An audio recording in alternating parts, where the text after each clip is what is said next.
난해하고 심오한 초현실주의 시, 비운의 천재.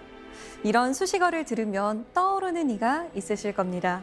바로 시인 이상입니다. 올해가 이상 탄생 110주년인데요. 어렵기로 소문난 이상의 시를 보다 친절하게, 보다 새로운 시각으로 읽어준다면 얼마나 든든할까요? 왜 글을 두고 한국 문학 최초의 아방가르드라고 하는 것인지, 우리가 그에 대해 오해하고 있는 점은 무엇인지, 오늘 우리에게 식민지의 청년 이상을 소개해줄 박상순 시인을 모십니다.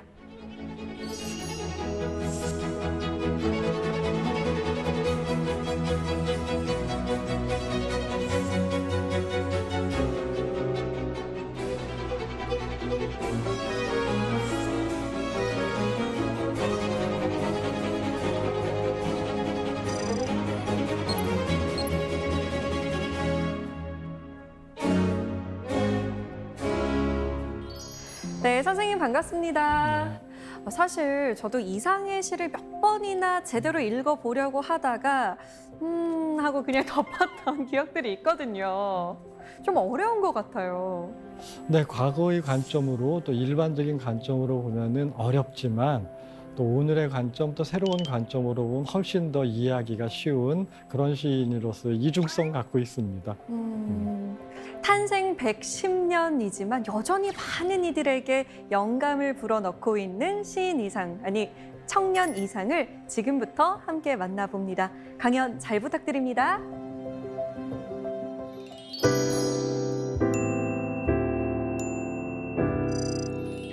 이상, 그는 한국 문학사상 최초의 아방가르드 시인이라고 말할 수 있습니다. 아방가르드 시인이라는 것은 사실 난해하고 어렵고 또 지나치게 현대적인 부분이 있어서 일반인들이 이해하기 조금 어려운 부분이 있습니다. 하지만 불행한 시대를 살았던 그 예술가 식민지를 살아냈던 젊은 청년의 관점으로 이상의 시를, 이상의 문학을 다시 본다면은 그렇게 어렵지 않은, 그리고 현대와도 너무 많이 닮아 있는 현대성을 추구했기 때문에 훨씬 더 이해하기가 쉬울 것입니다.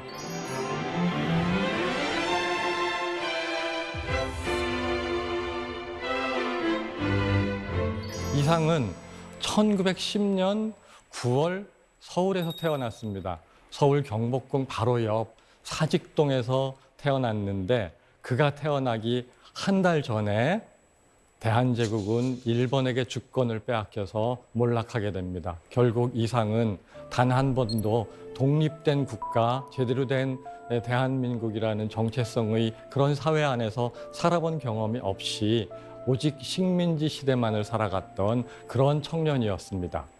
종로구 사직동, 그의 집은 매우 가난한 그런 집안이었습니다. 가난한 집 장남인데 어렸을 때부터 그림 그리기를 너무 좋아해서 화가가 되기를 꿈꾸었습니다. 하지만 가난한 소시민의 장남이 화가를 꿈꾼다는 것은 당시 상황으로서는 쉬운 일이 아니었을 겁니다.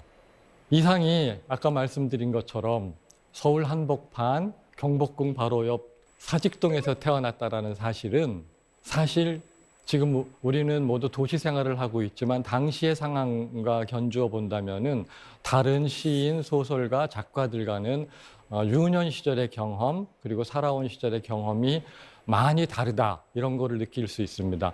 다른 시인들의 작품을 일례로 든다면 우리가 익히 잘 아는 김소월, 진달래꽃, 영변, 이런 자연 전원 전서가 있죠.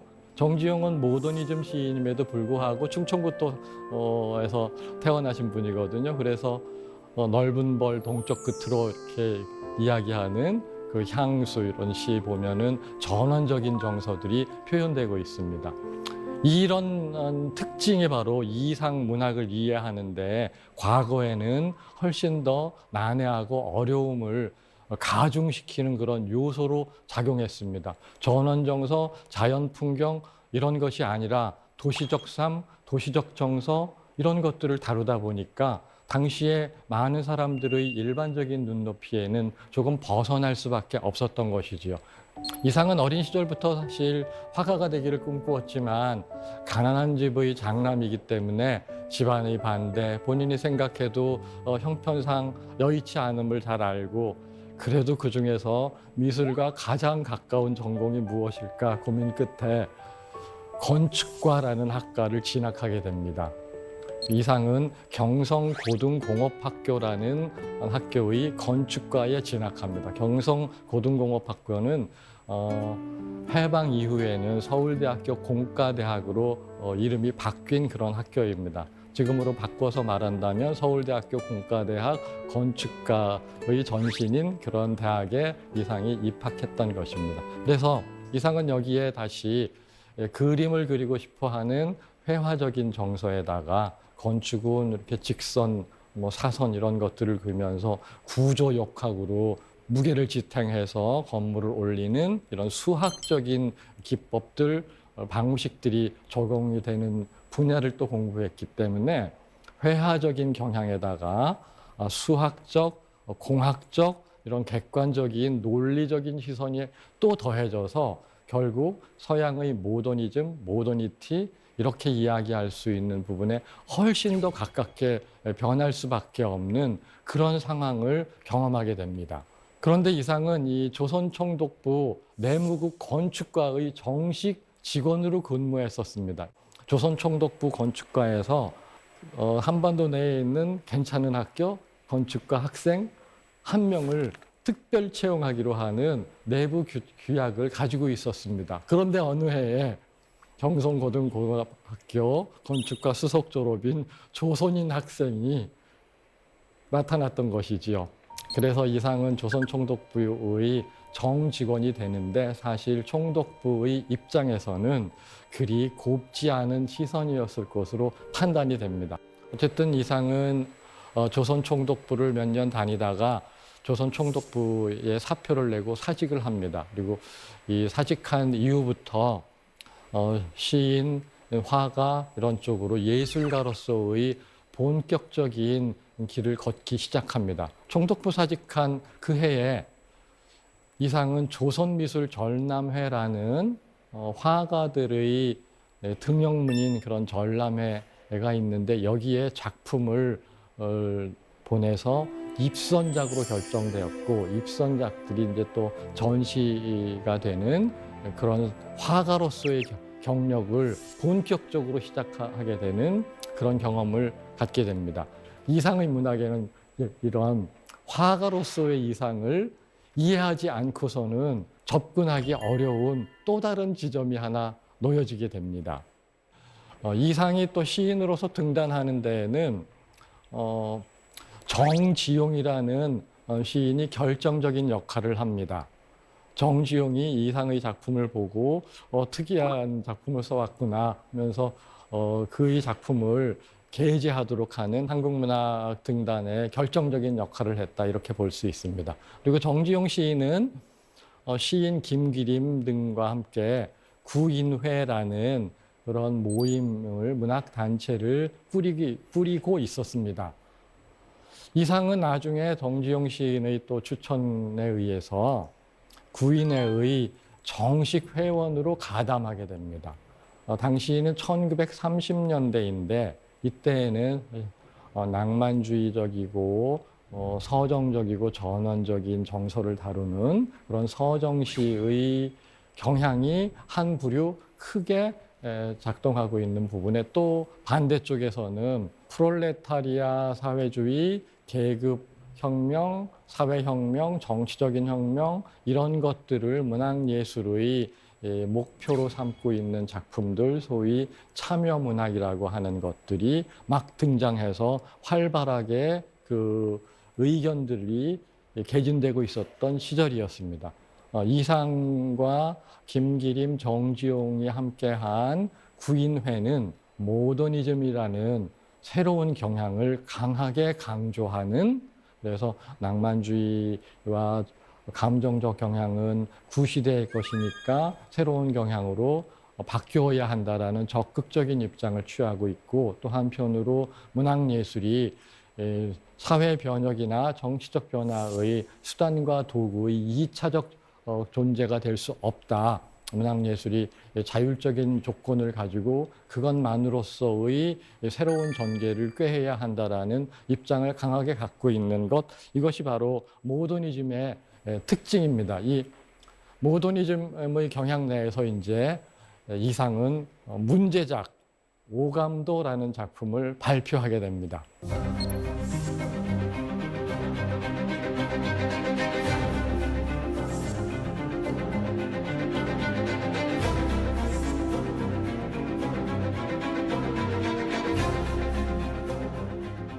이 오감도는 1934년 여름에 첫 작품이 신문에 연재하기로 하고 발표되었습니다. 신문에 매일 2편씩을 발표하기로 하고 30편, 그러니까 15회 연재해야지 30편 되는데 절반쯤 발표한 다음에 일반 독자들이 아니 이거 이해할 수가 없다. 너무 실험적이기 때문에 당시 상황에서는 이게 무슨 소리냐, 이해할 수 없다라는 항의와 비난, 또 신문사 내부에서는 또 신기하게 바라보고 이거 누가 썼는데 이렇게 특이한 걸 썼지, 이런 새로운 시선, 그다음에 몰이해의 시선, 이런 두 가지들이 논란을 겪게 되어서 결국 연재를 중단하게 되었습니다. 하지만 이 연재 중단에 이르게 된 이 작품, 이 연작시 오감도 15편은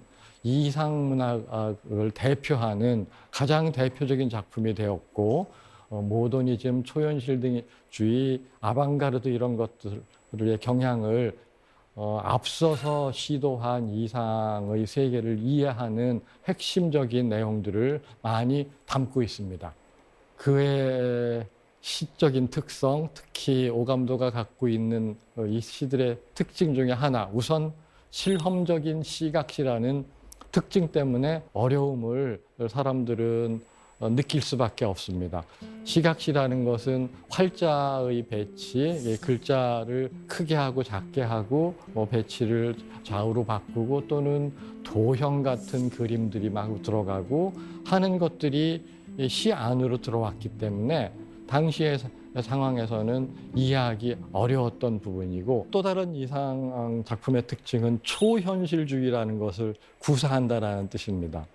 초현실주의라는 것은 사실 1900년대가 시작되면서 나타난 경향이고, 이것이 익숙한 습관, 관습 이런 것들을 무너뜨려서 새로운 젊은 시도, 새로운 실험, 새로운 가능성의 자유를 적히는 데에는 굉장히 강력한 역할을 했던 것입니다. 이런 초현실주의적인 경향을 갖고 있기 때문에 이상의 시, 특히 오감도는 당시에 항의와 비난, 몰이해 이런 것들을 받을 수밖에 없었습니다. 이상은 또 미적 자율성을 구사하는 모더니즘의 관점이기 때문에 오직 예술을 통해서, 문학 작품을 통해서 독립적이고 독자적인 세계에 그런 자유를 구사하고자 하는 경향을 아주 강하게 갖고 있습니다. 그리고 이 미적 자율성이라는 것은 또 시각 중심주의라는, 쉽게 말하면 어린 시절부터 화가를 꿈꾸었기 때문에 시각적인 회화적인 기법들이 다른 시인들에 비해서 매우 많이 들어가고 있다는 겁니다. 그리고 이 이미지 중심이라는 것이 바로 모더니즘, 초현실주의를 만드는 것의 또 핵심적인 바탕이기도 합니다. 이상의 문학에는 또 큐비즘의 시선이라는 또 다른 측면이 하나 있습니다. 피카소의 작품을 보면 피카소가 바로 서양 미술사에서 큐비즘의 창시자 중 한 명인데요. 옆에서 본 그림인데, 옆에서 본다면은 한쪽 눈만 보여야 되는데 이 옆에다가 다시 보이지 않는 저쪽 눈까지도 그려놓는, 여기서도 보고 여기서도 보고 다른 관점에서 본 것을 한 화면에다가 합쳐놓게 하는 겁니다. 큐비즘, 큐빅이라는 네모 상자 같은 건데요. 이것을 여기서도 보고 저기서도 보고 또 위에서도 보고 옆에서도 보고 하는 이런 것들을 한 개의 화면에 합쳐놔서 레이어 시키는 것이죠. 이 레이어는 우리가 완전히 익숙해져 있습니다. 이제 영화나 드라마를 보면은 페이드 인 하면서 어떤 화면이 가까워지다가 얘가 슬쩍 사라지면서 바로 뒷장면 화면이 겹쳐져서 나오기 시작하거든요. 이런 겹침의 현상, 어떤 사물을 표현하는 데 있어서 서로 다른 것들이 낯설게 겹쳐지는 방식까지도 이상의 시 작품 안에는 있습니다. 그리고 이상은 1910년생이기 때문에 역시 식민지 현실 속에서 힘들게 살아냈던 절망적인 시대, 그리고 본인의 탄생 배경도 녹록치 않은 아주 가난한 집의 장남으로 태어났기 때문에 개인적으로도 힘들고 사회적으로도 힘든 그런 시기를 살아간 사람입니다. 하지만 그가 모더니즘과 도시적 방법, 실험적인 방법을 사용하는 까닭은 바로 현실을 극복하고 넘어서고자 하는 적극적인 의지의 표방이었다고 우리 말할 수 있습니다. 바로 강한 대결성과 절망적 현실을 뒤집어 엎는 이런 방식들이 모더니즘과 초현실주의 등등의 실험적인 방법으로 나타나게 되었던 것이지요.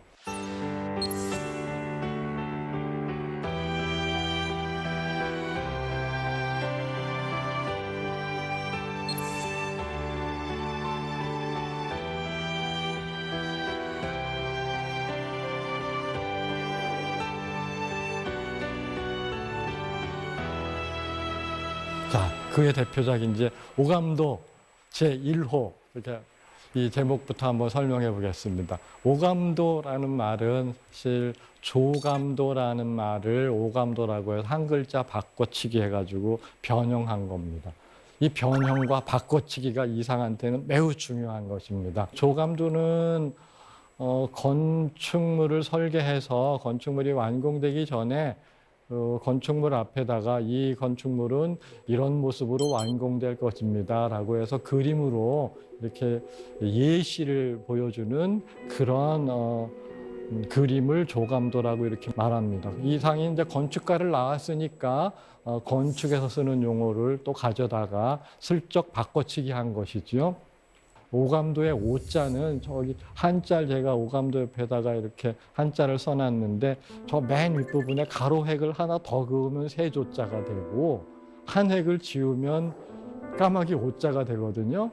요즘 젊은이들의 생각을 가지고 이상과 함께 상상하기 시작한다면 한자에서 한 획 줄 하나 지웠네? 이렇게 생각하면 아주 쉬울 수 있는 겁니다. 그래서 까마귀는 사실 큰 상징적인 의미에 집착할 필요는 없습니다. 오히려 이상의 오감도 시 1호는 많은 사람들이 이제 이상의 대표작으로 13인의 아해가 도로를 질주하고 1인의 아해가 가고 2인의 3인의 이렇게 계속하는 그리고 1인의 아해가 무섭다고 그러고 제2인의 아해가 무섭다고 그러고 3인의 아해가 무섭다고 그러고 계속 반복적인 상황이 나타납니다. 오감도 시 제1호 13인의 아해가 도로로 질주하오.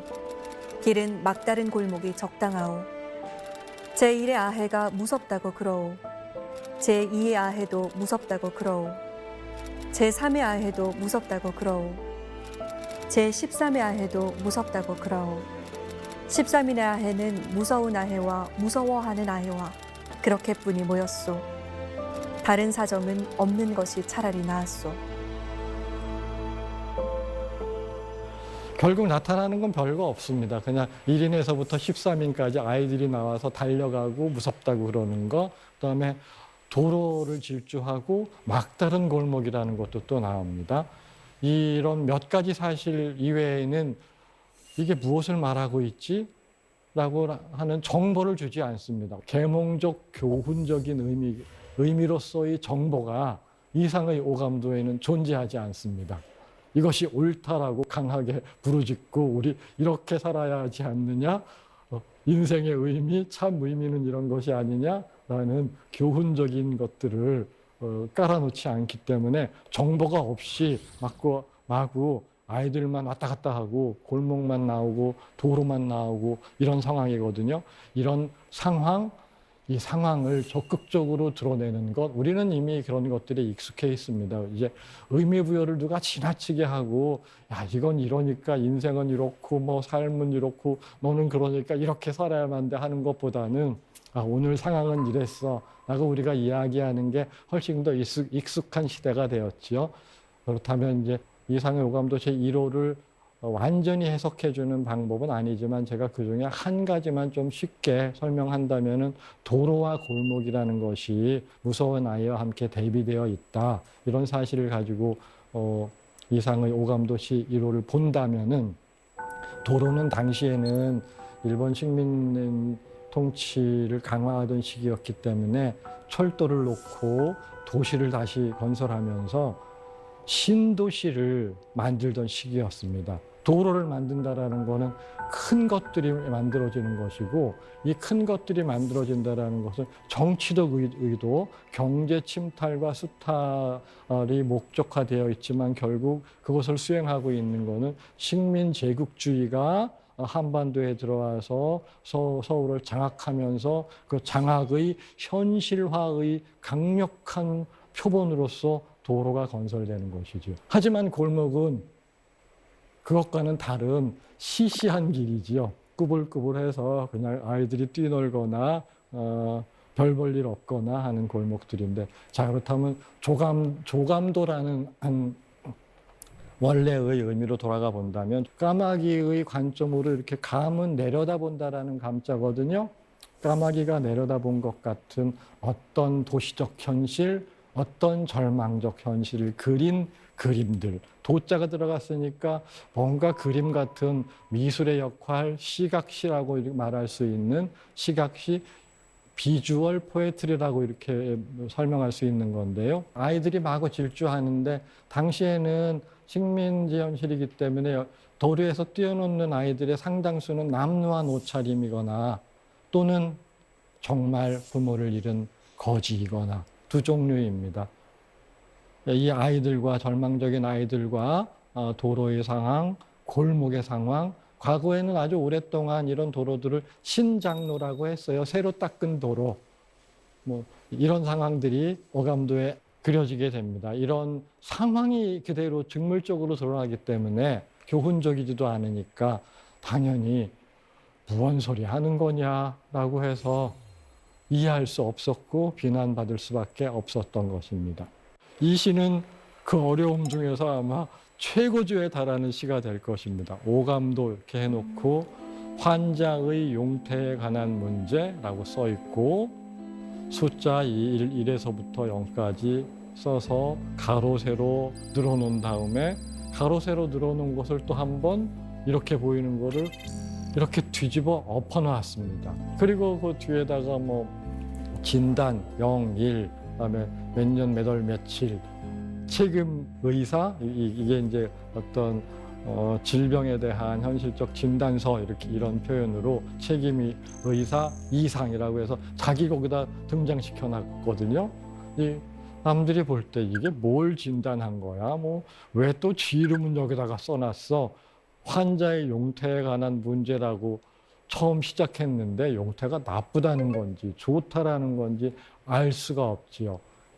이런 어떠한 정보도 주지 않은 이것 때문에 이건 도대체 뭘까? 1이라는 숫자는 1에서부터 뭐 1, 2, 3, 4, 5, 6, 7, 8, 9 가는 거는 수학적으로 뭐 무슨 함수이고 무슨 등비수열이고 이렇지 않을까 해서 또 이후에 수학자들까지 등장해서 혹시 뭐 아닐까 하고 열심히 추측해 보지만 사실 무엇이라고 말할 수 있는 정보를 주지 않았는데 그게 어떤 거라고 확정할 수 없는 아주 혼돈에 빠지게 됩니다. 오른쪽에는 이제 숫자 뒤집어 놓은 게 있고, 그 하루에 이제 2편씩 실리는 건데, 이 화면은 1930년대 이상의 시가 발표된 바로 그 화면 그대로입니다. 지면 또 뭐 화살표 그려놔서 이렇게 도형 같은 것들도 이렇게 들어가 있거든요. 이 도형이 뭔지도 또 이상은 설명해 놓지도 않았어요. 하지만 다시 생각해 보자고요. 설명하려면 뭐하러 도형 그리겠어요? 그렇죠? 다른 의도가 있기 때문에 설명 안 한 것이죠. 설명할 필요가 없는 것이고. 자, 이 뒤집어 엎은 숫자판은 대단히 중요합니다. 중요한 것은 뒤집혔다는 것이지요. 하지만 저 이상의 숫자를 해석하면서 많은 사람들이 이상이 뒤집어 놓은 거를 3자가 뒤집어 있었다면 3이 아니지요. 4자가 뒤집어져도 4가 아니지요. 0은 뒤집어져도 그냥 0일 수는 있습니다. 자, 모양이 뒤집힌 도형을 보고 뒤집히기 전 거를 갖고 와서 수학적인 계산을 해보려고 하는 것 자체는 일단 잘못된 것이지요. 뒤집어 엎었다라는 것은 대단히 중요한 것, 제가 오감도라는 것을 뭔가 바꿔치기 했다라는 것이 이상의 중요한 특징 중에 하나라고 말씀드렸듯이 역전이라는 뒤집어 엎는 이 역전의 개념이 이상의 방식의 핵심적인 요소였다라고 우리는 이해해야 합니다. 그 사람이 이걸 뒤집어 놨는데 뒤집어 놨다라는 사실에 대해서는 중요하게 생각하지 않고 뒤집기 전의 것을 가지고 따진다면은 이것은 절차상으로 좀 잘못된 것이지요. 그리고 본인 이름 거기다가 써놨거든요. 책임의사 이상이라고. 자기가 직접 무대에 올라가서 무엇을 한 거죠? 퍼포먼스를 하기 시작하는, 과거의 관점에서 보면 시인이나 그림인은 여기 앉아서 저기 있는 것을 그럴듯하게 갖다 보여줘야 되는데 자신이 무대 위로 올라가 있거든요. 대단히 급진적인 당시 상황에서는 그런 접근이었습니다. 그러나 1930년대 중반에 나온 이 작품은 다른 세계 문학이나 미술사의 관점으로 보면 그리 이른 것이 아닙니다. 1910년경 이상이 아직 아가였을 때에 피카소의 큐비즘이 등장하고 이상이 이제 겨우 초등학교 입학할 무렵쯤에 마르셀 듀샹은 전시장에 변기를 들고 갑니다. 하지만 이상은 20대 청년이 되어서 뒤집기를 했으나 당시 한반도의 상황에서는 일반인들은 물론 지식인들조차도 일부 소수를 제외하면은 이상의 그런 시도에 엇갈려 있는 역사적인 맥락을 이해한다라는 것에는 많은 정보가 필요했기 때문에 이해하기가 조금 더 어려웠던 것이죠. 이 뒤집어 엎은 숫자판이 이 시 전체에서 가장 많은 면적을 질적으로 양적으로 크게 차지하고 있는 이 행위에 대해서 유심히 들여다본다면은 이상의 독창성이 물론 피카소나 마르셀 듀샹의 새로운 전기에 비해서는 예술적 경향의 시도로서는 뒤늦은 감이 있을지 모르지만 한반도 상황에서는 대단히 앞선 것이었고 대단히 앞선 것과 동시에 이런 유사한 시각시들 숫자 이렇게 계속 반복해서 쓰고 글자들을 반복해서 똑같은 단어 막 여러 차례 쓰고 하는 이런 종류의 시를 소위 비주얼 포에트리, 시각시, 실험시, 뭐 다다이즘 이런 걸로 이렇게 설명을 하는데 다다이즘의 관점에서 보면은 1900년대 초반에 스위스 지리히에서 출발해서 독일 베를린, 하노버, 네덜란드, 프랑스 파리, 뭐 이탈리아 까지도 광범위하게 이런 숫자를 가지고 쓰고 뭐 그 단어 몇 개 가지고 뒤엎어 놓고 하는 것들은 1910년과 20년대 상황에서 아주 많은 작품들이 생산됩니다. 그럼 이상은 세계적 문화 현상을 이미 알고 받아들였다고 봐야 할까요? 네, 당연합니다. 이상은 비록 유럽 여행도 한번 못 가봤지만은 열심히 일본을 통해서 들어오는 프랑스 초현실주의를 비롯한 다양한 문학 예술의 흐름을 잡지 정보를 통해서 열심히 탐독하고 탐독을 넘어서 그것의 이해 수준까지 훨씬 더 멀리 나아갔다고 이렇게 볼 수 있습니다. 그리고 영어 공부도 하고 프랑스어 공부도 하고 열심히 공부했던 사람이라고 말할 수 있습니다. 이 시기까지에 발행된 전문 문학 잡지들, 그들은 뭐 몇 명이 모여서 스스로 이렇게 잡지에다가 작품을 발표하고 그랬는데 이런 잡지들의 대다수를 제가 직접 찾아보았는데 숫자를 나열하고 한 걸 독일 사람, 네덜란드 사람, 프랑스 사람, 러시아 사람 놈들을 많이 했지만 뒤집어 엎은 것은 없습니다. 따라서 이상이 숫자를 가지고 배열하고 한 것들은 유사성이 있는 시가 있을 수 있지만 이상이 숫자를 가지고 이런 시각적인 실험시 뒤집어 엎은 표현으로서 시각적인 연출을 한 거는 당시의 관점에서 보면 세계 문학사에 내놓을 만한 놀라운 독창성을 갖고 있는 게 틀림없습니다. 또 뭐 책임의사 의상이라고 해서 개인이 직접 들어가서 행동하는 퍼포먼스까지 결합되어 있는 오직 단순히 이제 숫자 뭐 뒤집고 뭐 활자 컸다 작았다 하는 이런 시각적인 놀이뿐만 아니라 거기에 자기 개인의 절망적인 어떤 상황, 사회적 상황 이런 것들을 바탕으로 해서 다시 또 쓰여졌기 때문에 이 작품은 오감도 제1편 13인의 아이가 거리를 질주하고와 더불어 이상문학의 대표작이라고 말할 수 있고 특히 이 숫자 뒤집어 엎은 것은 이렇게 유사한 경향을 시도했던 1910년경부터 1930년대까지의 세계 문학사, 예술사, 시인, 화가들 다 웬만한 유명한 사람들 다 불러 모았을 때는 이상이 나름대로 대단히 독특하다 이렇게 말할 수 있습니다.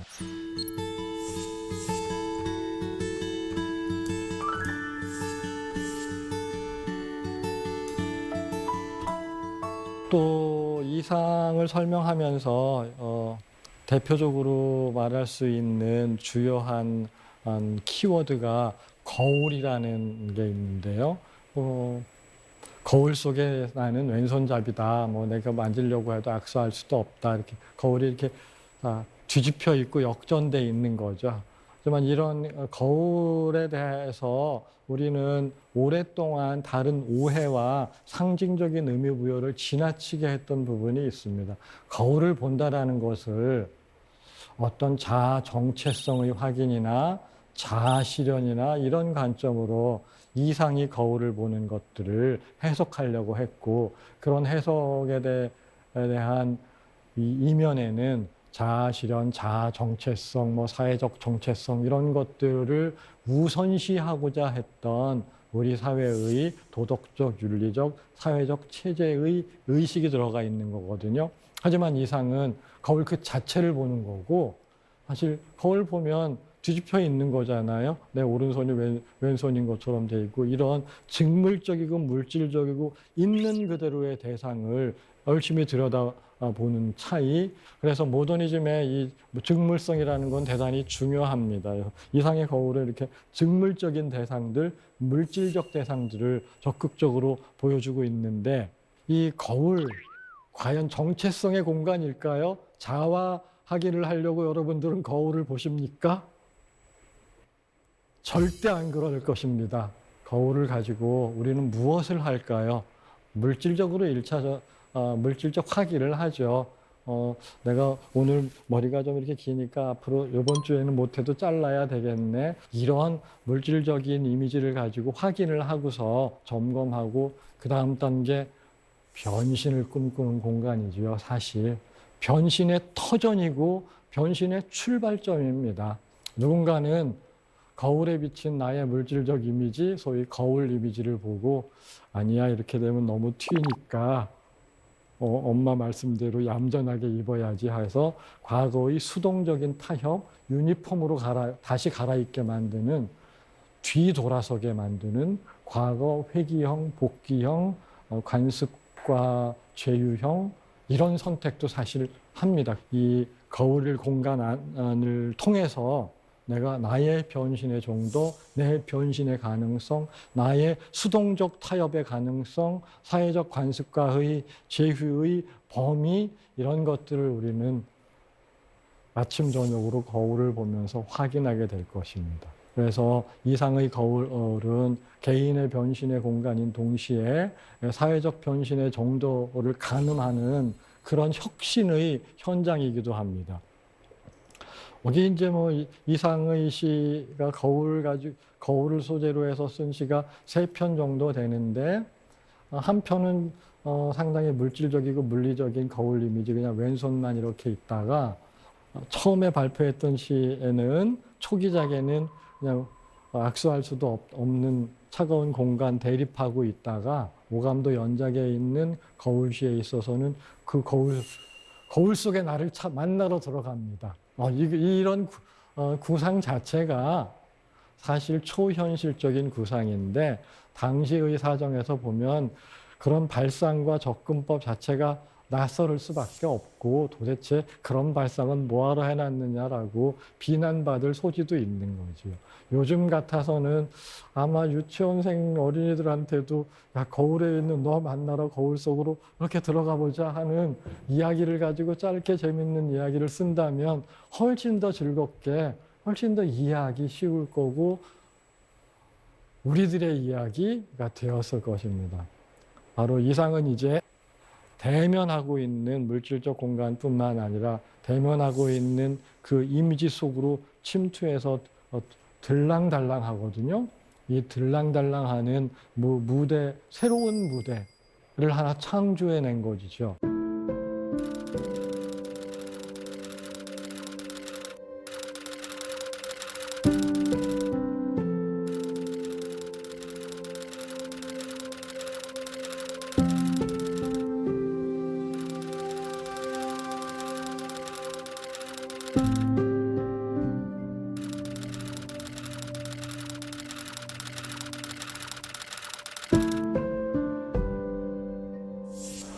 이상이 생전에 발표한 마지막 작품, 최후의 작품입니다. 작품의 제목은 본인이 한글로 쓰지 않고 영어로 썼는데 장난감 신부와 결혼한다라는 뜻이거든요. 여기 지금 여성을 장난감이라고 이렇게 토이라고 해놔가지고 여성을 비하한 게 아니야 하고 기분 나쁘게 생각하시면 전혀 안 됩니다. 토이라고 써놨지만은 마네킹 거리라는 것의 변형입니다. 1900년대, 20, 30년대에는 패션 모델들을 마네킹 거리라고 불렀어요. 요즘에 패션 모델을 마네킹 거리라고 했는데 초현실주의의 문학작품의 주요 모티브들입니다. 주로 이걸 초현실주의라는 말을 장명한 사람은 시인 아폴리네르인데 특히 초현실주의의 마네킹이라는 주요 오브제를 가지고 작업을 하고 화가들로서는 이미 많은 사람들이 살바토르 달리, 조르지오 데 키리코 이런 사람들의 그림에 마네킹들 마구 등장합니다. 그리고 그 이상은 마네킹이 그냥 가만히 있다면은 아무것도 아니지만 마네킹과 결혼한다고 그랬으니까 감각적으로 아까 거울이 물질적이었는데 거울 속으로 들어간다라면 변화되는 것처럼 이 마네킹에다가 변신의 장치를 줘서 신부로 전환시키고 이 장난감 신부는 목장까지 산보 갔다 와서 늘 우유 냄새가 난다. 그리고 온갖 색색까지 풍경을 외워갖고 온다. 그래서 늘 갓난아이 같구나 우유 냄새가 나서 정말 감각적으로 그리는데요. 장난감 신부라는 초현실주의에서 사용하는 그 제목을 가지고 와서 이건 또 무슨 소리냐라고 이해하기 어렵겠지만은 그런 대상을 가지고 감각적이고 육체적인 가능성 거기다가 부여해서 장난감 신부한테 바늘을 주면 그 신부는 온갖 것들을 다 찌른다. 시집도 찌르고 시계도 찌르고 아주 자유로운 여성적 존재를 하나 여기다 등장시킨 것입니다. 이 시는 전체를 읽어보면 이상답지 않게 하드 앤 드라이 같은 것들이 약간 있지만 되게 따뜻하고 한편으로 귀여운 시입니다. 다만 장난감 신부라는 요 토이 요 부분을 초현실주의의 마네킹 모티브다 이렇게 이해한다면은 훨씬 더 이해하기가 쉬울 겁니다. 장난감 신부 살결에서 이따금 우유내 음새가 나기도 한다. 머지 아니하여 아기를 낳으려나 보다. 촛불을 끄고 나는 장난감 신부 귀에다 대이고 꾸지람처럼 속삭여 본다. 그대는 꼭 갓난아이와 같다고. 장난감 신부는 어둔데도 성을 내이고 대답한다. 목장까지 산보 갔다 왔답니다. 장난감 신부는 낮의 색색이 풍경을 암송해가지고 온 것인지도 모른다. 내 수첩처럼 내 가슴 안에서 따근따근하다. 이렇게 영양분내를 코로 맡기만 하니까 나는 자꾸 수척해간다.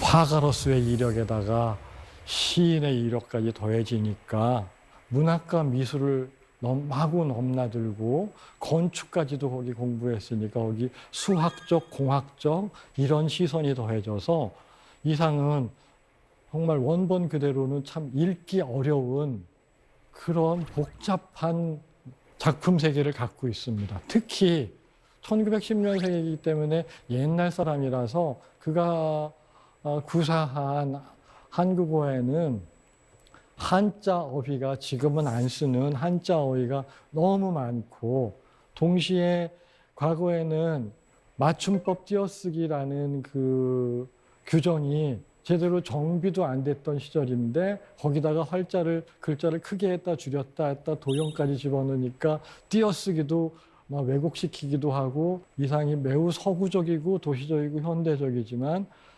동양 고전에 대한 장자 얘기도 나왔다가 이백도 나왔다가 이럽니다. 그러니까 매우 복합적인 상황이어서 더더욱 어려워지지만 결국 서구적인 게 갖고 오고 현대적인 게 더해졌지만은 역사적 현실, 사회적 현실은 물론 동양 전통의 문예 의식에서도 완전히 벗어나지는 않는 주체적인 그런 세계를 이상이 펼쳤다 이렇게 말할 수 있습니다. 이런 문학, 미술, 뭔가 여러 장르들을 다양하게 넘날리면서 새로운 시선을 가진 이상은 결국 절망을 뒤엎는 역전 그리고 변신을 꿈꾸었던 시인으로 우리는 봐야 될 것입니다. 배후 관계에 집중하기보다는 그것을 어떻게 차원의 변화를 일으켜서 새로운 꿈을 꾸게 할 것인가, 변신의 무대로 재도약할 것이냐, 이것이 이상의 핵심이기 때문에 이 이상의 핵심적인 상황들은 오히려 과거 시기보다는 오늘날에 좀 더 가까워질수록 100년이 넘은 시간쯤에 태어난 시인이지만 이제 100년쯤 지나서 오히려 더 이상이 구사했던 현대성, 모더니티, 그의 많은 기법들은 훨씬 더 이해하기 쉬운 시대가 되었습니다. 하지만 이상은 30살을 넘기지 못하고 20대 후반 27의 나이에 그 무렵에 일본에서 잠시 있었는데 일본 경찰에 의해서 거동 수상자로 끌려갑니다. 한 달여 뭔가 조사를 받다가 몸이 매우 허약해져서 일본 경찰들이 놔뒀다가는 괜히 사건이나 더 심해질 것 같으니까 택시 태워서 그냥 보내거든요. 돌려보냅니다. 하지만 그렇게 일반 경찰의 조사를 받으면서 몸이 허약해져서 풀려난 직후에 이상은 27살의 나이로 일본 도쿄 제국대학 부속병원에서 숨을 거둡니다.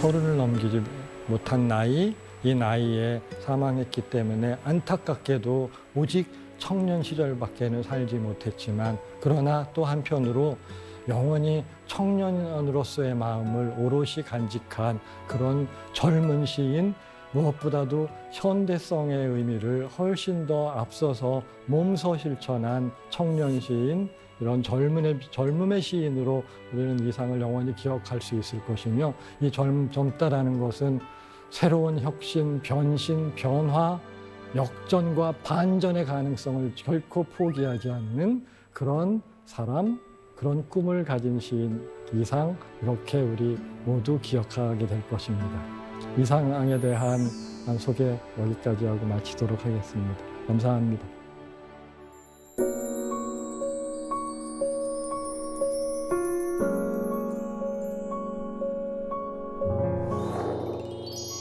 네, 강연 잘 들었습니다. 선생님의 강연을 듣고 보니까 이상은 새로운 시도를 했는데 우리가 해석을 좀 관습적으로 하고 있었던 것 아닌가라는 생각이 들더라고요. 확실히 교과서 속의 역사 속의 그냥 인물이 아니라 생생하게 살아있는 인물로 느껴졌어요. 이상에 대한 이해를 너무 과도하게 의미부여해서 보기보다는 요즘처럼 그냥 쿨한 청년, 도시 청년 이런 관점으로 친근감 있게 생각하면은 훨씬 더 이해의 길이 또 쉽게 열릴 수 있습니다. 네. 자, 사사기 공동체 여러분께서 질문을 미리 보내주셨는데요. 함께 볼까요? 먼저 권민진님의 질문입니다. 박상순 시인님, 시인께서 왜 이상의 시에 관심을 갖게 되신 건지 궁금합니다. 사실 시인 이상의 이력과 선생님의 이력이 좀 비슷하다고 알고 있는데 그래서일까요? 아마 그런 이유가 크다고 생각합니다. 뭐 이렇게 제가 사실 자란 동네조차도 이상이 자랐던 동네이고, 그러니까는 동네 형 이런 측면으로도 이해될 뿐만 아니라 저 또한 화가가 되려고 미술대학을 나왔고 시인이고 또 문학출판 편집자였고 하는 여러 가지 이력 등등이 이상과 좀 친연성을 만들었을 겁니다. 자, 다음 질문 보겠습니다. 이번 질문은 이현경, 백형종님의 질문입니다.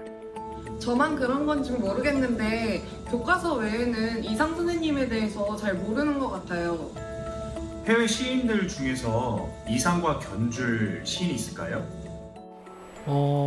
해외 시인 중에서 이상과 견줄 수 있는 사람들은 사실 다다와 초현실주의 이런 시도를 했던 화가 겸 시인들입니다. 근데 그 사람들은 특히 러시아 사람으로서는 마야코프스키, 하지만 이 마야코프스키는 본인이 시를 쓰는 것뿐만 아니라 미술대학 출신이고 또 네덜란드라든지 뭐 독일 이런 데 보면은 화가 겸 시인이기 때문에 시만 가지고서는 이해가 잘 되지 않지만은 이런 비슷한 유형을 갖고 있는 시인들이 있다고 이렇게 말할 수 있습니다. 사실 이상하면 너무 난해해서 범접할 수 없는 시인이라고 생각했는데 오늘 선생님께서 쿨한 청년이라고 표현해 주시니까 좀 다르게 새로운 시선으로 이상을 바라봐야겠다라는 생각이 듭니다. 오늘 강연 잘 들었습니다. 고맙습니다. 네, 감사합니다.